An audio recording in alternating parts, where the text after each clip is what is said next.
복받는 채널 워런 목사입니다. 제목 구하면 받는다. 야고보서 4장 2절은 말씀하고 있다. 너희가 얻지 못하면 구하지 아니하기 때문이다. 나는 어렸을 때부터 정말로 많은 하나님의 은혜를 받아왔다. 은혜라는 것은 거저받는 선물이다. 병나게했던 내가 예수를 믿고 난 후부터 건강해졌고 지금까지도 건강한 것은 정말로 하나님의 은혜이다.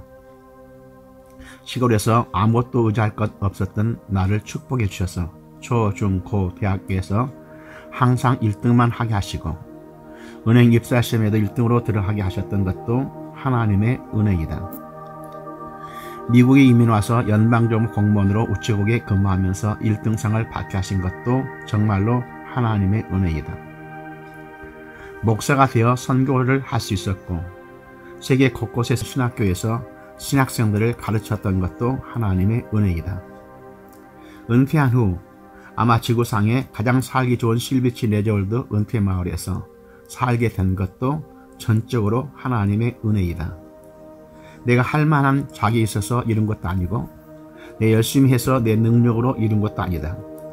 내가 할 수 있었던 것은 내가 하나님의 아들이라는 것을 한시도 잊지 않고 감사하면서 살다 보니 우리 좋으신 아버지 하나님께서 나에게 항상 가장 좋은 것으로 주셨기 때문이다. LA 공항에서 있었던 일이다. 한국으로 떠나는 목사님을 공항에 픽업해주고 돌아오는데 갑자기 공항 입국장에 들어가고 싶은 마음이 생겼다. 칼길을 타고 입국했던 사람들은 거의 떠났는데 한 곳에서 막 이민 온 한 가정이 모여있는 것이 보였다. 자연스럽게 그들에게 다가갔다. 딸아이들 2명과 그들의 엄마가 있었다. 조금 있다가 그들의 아버지가 돌아왔다. 그런데 그들의 아버지 얼굴이 거의 사색이 돼 있었다. LA 공항에 오면 픽업해 주겠다는 어느 목사님을 만나지 못했고 그분에게 전화해도 영어로 뭐라고 하는데 알아듣지도 못하겠다는 것이다. 내가 전화해 봤더니 그런 번호는 결번이라는 것이다. 미국에 아는 사람이 한 명도 없다는 그들을 내 차에 태우고 우리 집으로 왔다. 우리 집에서 3개월을 함께 살면서 자동차 운전면허도 따게 하고 중고차이지만 자동차도 한 대 사주었다. 그 남자가 취직한 후에는 가까운 곳에 방도 하나 얻어주었다. 매주일 교회에서 만나면 반갑게 인사하고 목사님 은혜에 감사하다는 말을 수없이 했다.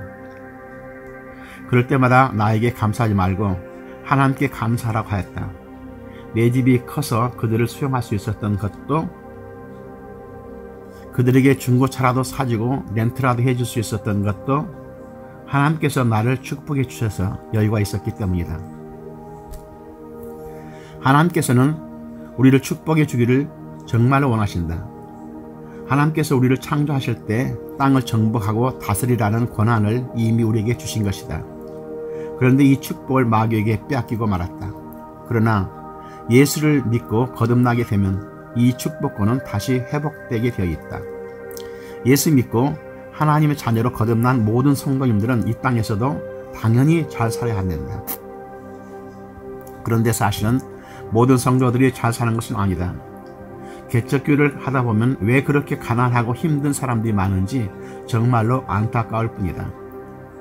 주님의 은혜에 감사해서 신학교를 나왔지만 사역주도 없고 생활비도 없어서 홈디포에 나가서 일당을 받으며 살아가는 사람, 엎친 데 겹친 격으로 자동차 사고를 당하여서 일도 못 나가서 먹을 것도 없는 사람, 한국에서 인류대학을 나와 박사학위까지 받으신 분이 LA에서 월 500불로 침대 하나도 들어갈 수 없는 방을 얻어서 살고 있는 사람, 이민 와서 겨우겨우 모은 돈으로 조그마한 식당 하나 사서 부부가 아침부터 저녁까지 힘들게 일을 하지만 겨우겨우 살아가는 사람들, 그나마 코로나 바이러스 때문에 식당 문도 못 열어서 살 길이 막막해진 사람들, 내 주위에는 왜 이렇게 가난하고 힘들게 사는 사람들이 많은지 안타까울 뿐이다. 왜 그럴까? 하나님께서는 이미 우리를 축복해 주시는데 왜 예수 믿고도 그 축복이 임하지 않을까? 예수 믿고도 부자로 살지 못하고 가난하게 사는 이유는 크게 2가지가 있다. 첫째는 성경을 잘못 배웠기 때문이다. 착한 사람들은 욕심을 부리면 안 된다는 사고방식이다. 나도 어릴 때부터 귀가 따가울 정도로 많이 들은 말이 있다. 사람은 자기 분수껏 살아야 된다는 것이다. 올라가지 못할 나무는 쳐다보지도 말아라. 뱁새가 황새 흉내를 내면 가랭이가 찢어진다. 된다는 것이다. 우리에게 주어진 형편대로 감사하며 살아야 된다는 것이다. 그래서 착한 사람들은 큰 욕심을 부리지 않고 있는 형편대로 살아면서도 감사하는 것이다. 그러나 성경은 그렇게 가르치지 않는다.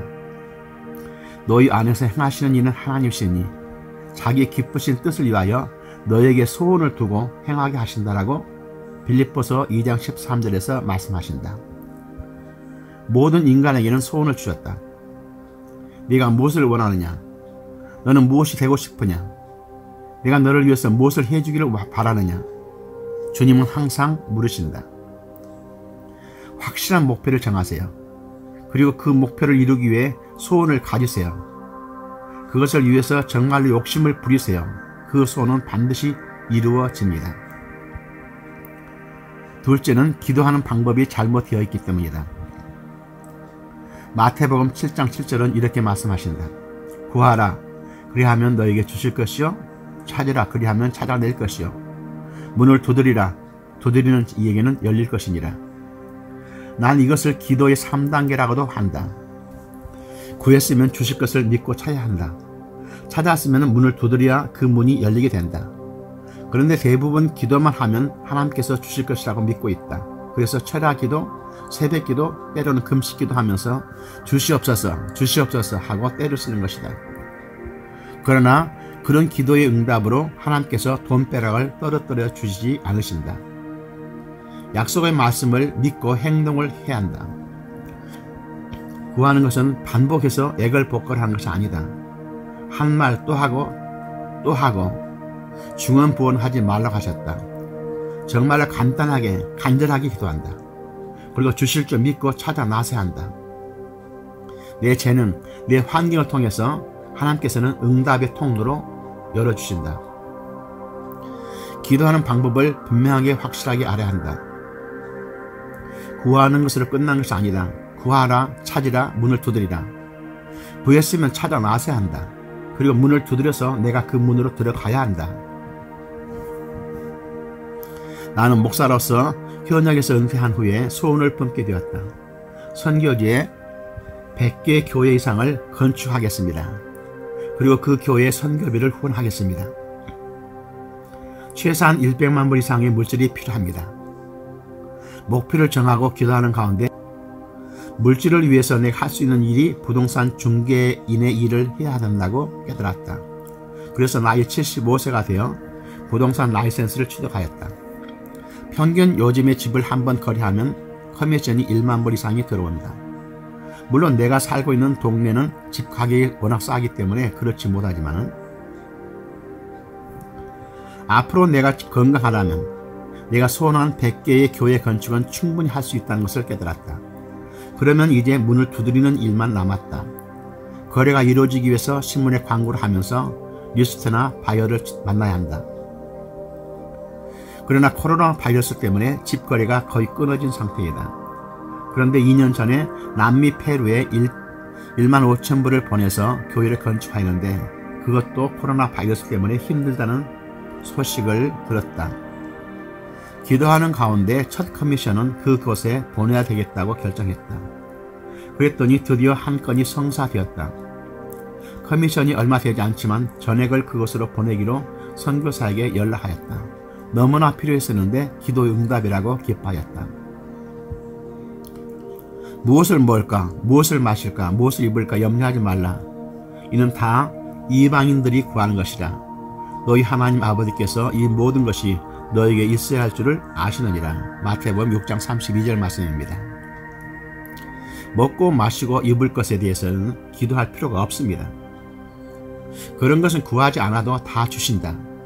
우리가 정말로 구할 것은 너희는 먼저 그의 나라와 그의 의를 구하라 입니다. 하나님 나라가 이 땅에 세워지는 것을 우리가 구해야 한다. 전도해야 하고 선교해야 된다. 선교지 교회를 세워서 온 동네가 다 예수 믿게 하는 것이다. 이것을 위해서 나는 기도하고 있다. 그리고 그 길이 이미 열렸으며 머지않아서 이루어주실 것을 믿는다. 지금 여러분에게 주어진 하나님 은혜에 감사하면서 사는 것도 좋은 것이다. 은혜를 받았으면서도 그것을 잊어버리고 불평불만하는 사람들보다는 100배, 1000배 좋은 것이다. 항상 기뻐하라, 쉬지 말고 기도하라, 범사에 감사하라는 말씀은 우리 모든 사람들에게 원하시는 하나님의 뜻이다. 그러나 거기서 끝나지 말고 받은 은혜에 감사한다면 여러분도 하나님이 기뻐하신 일에 꿈을 꾸기 바란다. 하나님께서는 절대로 강제로 일을 시키지 않으신다. 먼저 내 안에 소원을 주시고 그 소원을 위해서 기도하면 그 소원을 이루어 주신다. 여러분에게 놀라운 하나님의 축복이 임하기를 축원합니다.